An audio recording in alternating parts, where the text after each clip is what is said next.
என்ன கேள்வி கேட்டீங்க? ஃபேன் இல்லாமல் உட்காந்துருக்கேன்னா நான் தாங்க ஐயா எனக்கு ஃபேனு. எனக்கு எதுக்குங்க ஐயா ஃபேனு?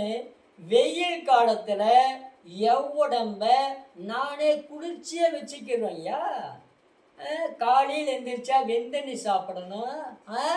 காலையில் எழுந்திரிச்சா வெந்தண்ணியா? இந்த வேகாத வெயிலில் யாராவது வெந்தண்ணி சாப்பிடுவாங்களே ஐயா?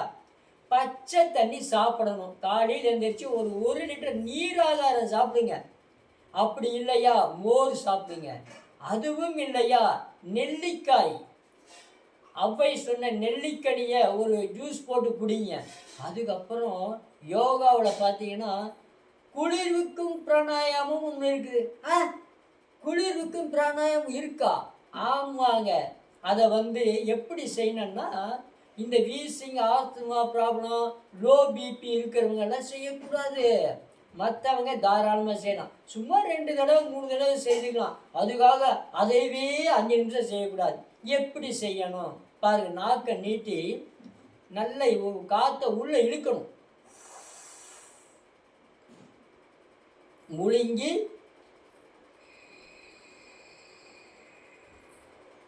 காற்றை வெளியே விடணும்.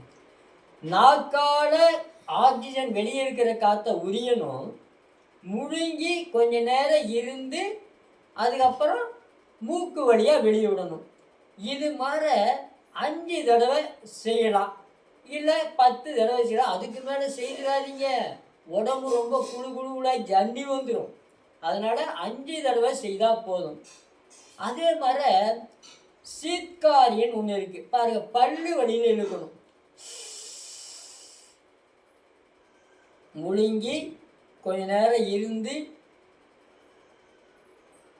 அதுக்கப்புறம் மூக்கு வழியாக வெளியே விடுறேன். இது மாதிரி ஒரு 10 தடவை செய்யன்னு வைங்க. நமக்கு ஏசியும் வேண்டாம், உடம்பே கூலிங் ஆயிரும். நீங்கள் காரில் போகும்போது செய்யலாம், வெயிலில் போகும்போது செய்யலாம், பஸ்ஸில் போகும்போது செய்யலாம், எங்கே போனாலும் இதை செய்துக்கலாங்க ஐயா. இதில் நிறைய முறைகள் இருக்குது. இன்றைக்கி இந்த 2 முறைகள் போதும். வாழ்க, வளர்க, உயர்க. நன்றி, வணக்கம்.